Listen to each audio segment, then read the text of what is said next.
उर्दू के इस अखर का नाम है दाल। दाल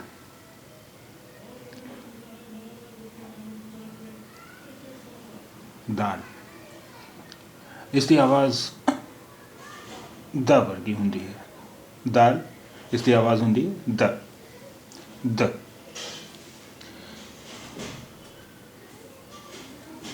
इस अखर का नाम है डाल। डाल इसकी आवाज़ होंगी है ड ड ड। इस अखर का नाम है जाल। जाल इसकी आवाज़ होंगी है ज ज। इस हरफ का नाम है रे।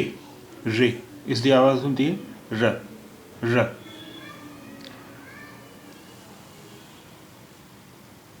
इस हरफ का नाम है इस अखर का नाम है रे। रे इसकी आवाज़ होंगी अड़ा अड़ा अड़ा। तो इस अखर का नाम है जे।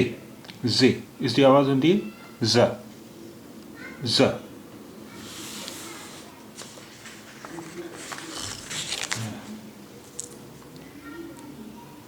इस अखर का नाम है जे।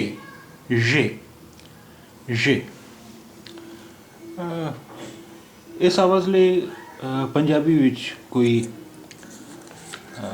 अखर कोई हरफ नहीं है। जे ज की आवाज़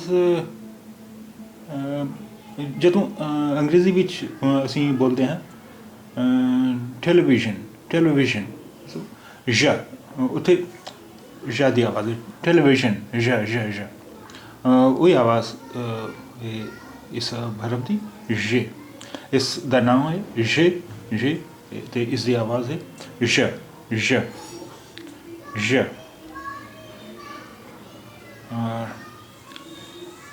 इस हरफ का नाम है वाव। वाव वाव इसकी आवाज़ है व व व। वाव इसकी आवाज़ है व। इन अखर का इस्तेमाल या वरतन का तरीका असी